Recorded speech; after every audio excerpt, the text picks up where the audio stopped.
August 28th, 3 months after we departed Vancouver on the first leg of this journey. Our plans to complete a shakedown cruise with Gargoyle from Vancouver through the Inside Passage to Alaska, over to Haida, and then sail south to the west coast of Vancouver Island is now coming to completion. As we cruise into Barkley Sound, the last stop of our tour, we have been able to work through the trials and tribulations of full-time sailing and are ready for the next chapter to head further south into warmer waters. Over the past 3 months, it has seemed like an extended holiday, but as we start to plan for this next leg of the journey, we come to the realization we are leaving our home, family, and friends for the first time since we left Vancouver's harbors.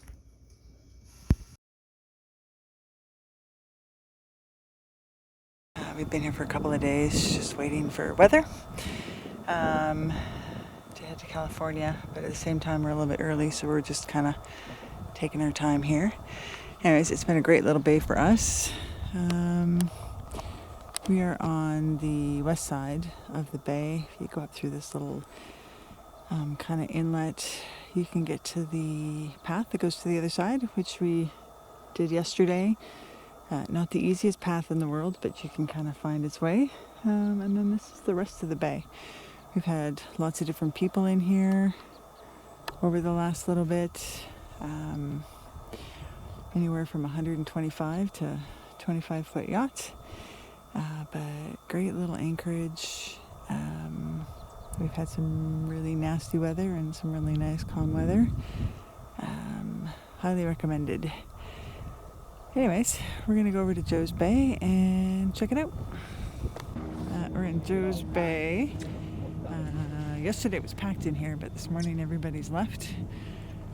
We're going to go tuck over into different anchorage while we're waiting for the weather to change. But great bay, super calm night last night. Really nice and peaceful. Fortunately, there was cloud cover, so we didn't get to see the northern lights. Also a great anchorage to do some exploring. I did a whole bunch of paddleboarding yesterday and going around all these little islands and inlets. It's a really kind of unique area. Lots of kayakers too.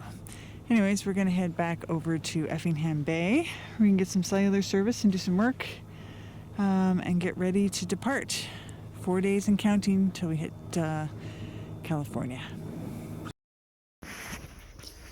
After spending a week in Barkley Sound, we have been to Effingham Bay on Effingham Harbor, Joe's in the Broken Group Islands in the far north, and we're finally coming to rest in Bamfield to pack the boat up, do some provisioning, and get ready for our trip south. We have been in Barkley Sound for approximately a week, just waiting for the weather window to give us the right weather to get down the Pacific coast. We have a high pressure coming in, and so we're ready to go, and we've been doing lots of research on how to get down to Southern California, which is kind of our end destination for this next little journey.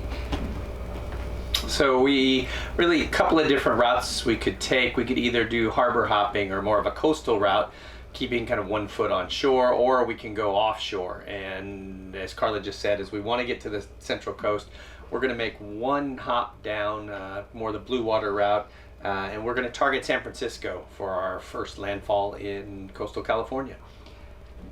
So one of the guidebooks that we've been reading while we've been waiting is this one with Don and Renee Douglas. We've used our cruising guides quite a bit for the Inside Passage as well as for Alaska. And he's got the two routes really well defined in here, and we're opting for 40 to 60 nautical miles off the coast to stay away from crab traps, fishing boats, as well as stay out of the commercial traffic like tugs and cargo ships. Exactly, and that really kind of ties into the Blue Water Cruiser's Bible, really, Jimmy Cornell's book on world cruising routes. Obviously, the Pacific Northwest route down to coastal California takes up about a quarter of a page in here because he covers all of the routes globally. But again, he also comments about staying 40 to 60 miles offshore. That does vary. Kind of the old school thought was to go 100 plus miles offshore. That got you out of everything, no question of that. Problem with that is that it then takes you a good full day to get out and a full day to get back in. And we don't want to add that extra sailing time onto this. So we are going to head down to San Francisco, and fair winds that we expect from the forecast we've been looking at. We should be talking to you again in another 6 or 7 days. All right. It is 7 o'clock in Bamfield. A whole bunch of the fishing boats have already left. We're just kind of waiting for potentially the fog to clear out.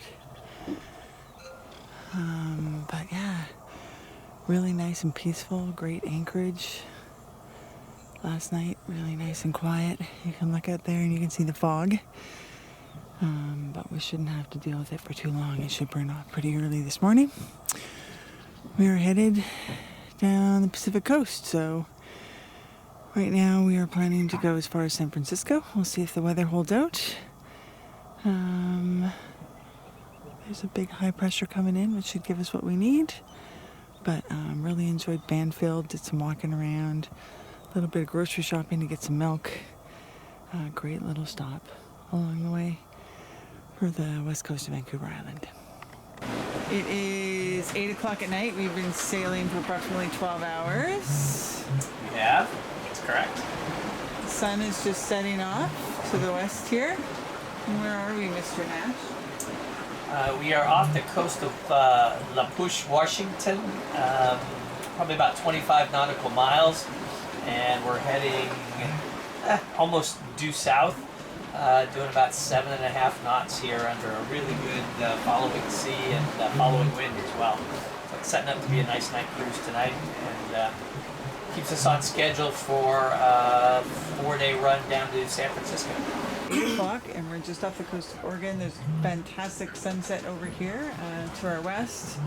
The winds have finally kind of died down. We've been battling like 20 to 25 knots and 2 to 3 meter seas, but they've calmed down. Yeah? Very nice. We may actually sleep for a change. We might get some sleep tonight. actually Stuff's eating. not banging. We're going to eat something for a change. All right, so we are cruising again. This is day 3 of our trip. Had a interesting night last night. We had good winds, and then the winds all died. We've been under power now for how long, Carla? 10 hours? No, 10 hours. Wind's picking up. We have 6 knots right now. After lunch, maybe we'll sail again. Yeah, interestingly enough, we ran a route in Expedition software with one of our Grib downloads, and it shows a magic spot where we can start sailing here in a couple of hours, about 4 o'clock. So fingers crossed. You can see Dean's not real concerned. He's chillaxing, and then of course the princess here is always chilling like a villain. So day 4, our second day of really light winds. But just looking across over here, about 50 nautical miles in front of us is the coast of California. Covered in fog. But it is beautiful out here. We have about 7 or 8 knots, and we're just coasting through to Cape Mendocino, which hopefully we will cross pending wind tonight. Oh, and the kids are still fighting. So I got a visitor to the boat here. Playing around with us here as we're sailing. He's having fun. Sam can't figure out what to make of it though.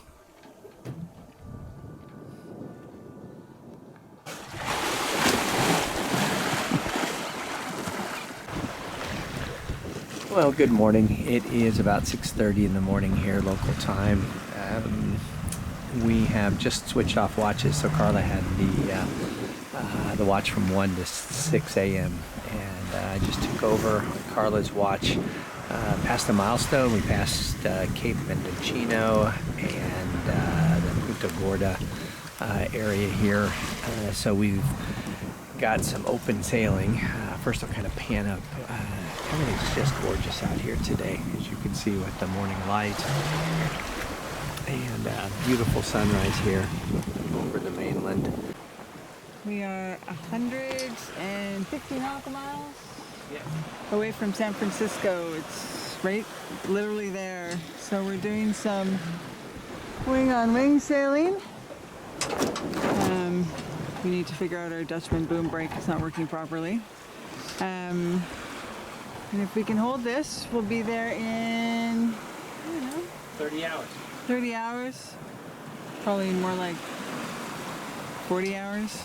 But a beautiful California day. I don't know what it is, but you can never get tired of the sunset. Anyways, we are now about 120 nautical miles away from San Francisco. Fantastic winds with about 15 knots. The moon has come out to say hello. We're still wing on wing. So we're going to ride this for as long as we can and monopolize on it, because supposedly in the morning the wind's not going to be here. Overnight our winds fell and we decided to head inland, as we were not going to be able to arrive in San Francisco with the correct tides, and the forecast had been upgraded to gale force winds for the area. Our first landfall after departing British Columbia is Bodega Bay, California. We're going to spend a couple of days here to check out the sights and then head to make our final approach into San Francisco Bay.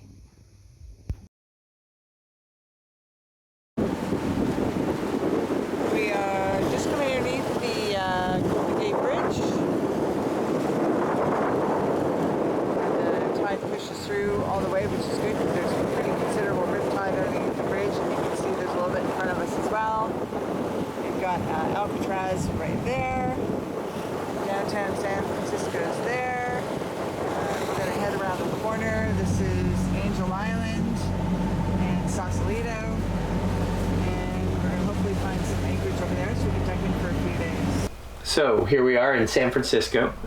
We had originally thought we'd make it down in 6 or 7 days. Turned out to be 9 days before we got into San Francisco.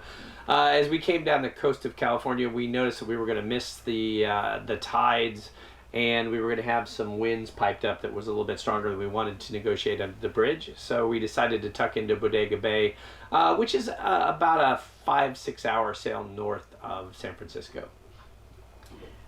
So we wanted to touch base on some of the things that went well and maybe not so well when we came down the coast. One of the things that went well was the shifts that we allocated for watches. We started with 2 hours and then realized that was just not long enough. So we moved to a 3-hour cycle that worked really well.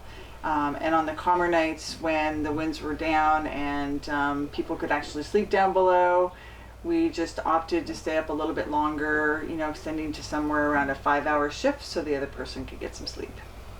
Yeah, and in addition to that, extending the shifts, we actually sailed the boat more for comfort than for performance because we didn't really have any storms to worry about. So when one or the other would be sleeping, we would try to bear off a bit, for example, to beam reach and sail it a little bit more comfortably as well, which worked out fairly well for us on the days where at nights the winds cooperated with us. As far as the route, we actually came in a little bit closer. We were somewhere between like 40 and 20 nautical miles off the coast. Didn't really have any issues. We had one night where the fishing fleet looked like a floating city out on the Pacific Ocean, but navigated through those boats quite easily. Quite easily. It was a little hectic at times, I'll definitely say that. But we made it. I'd say we probably sailed about 80% of the way down with about 20% motoring under power. The cats did fine. They hunkered down below. We let them up top when it was calm conditions or we were motoring. But generally it went very smoothly. So here we are in San Francisco. We'll keep you posted on our anchorages.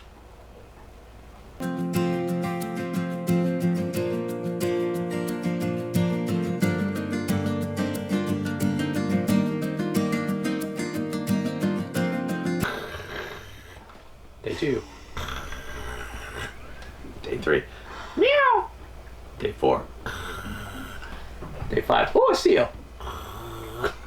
Route south. So we have a couple of options. What did you open your mouth for? Well, where do you want me to cut in? You don't stop talking, so I'm supposed to cut in.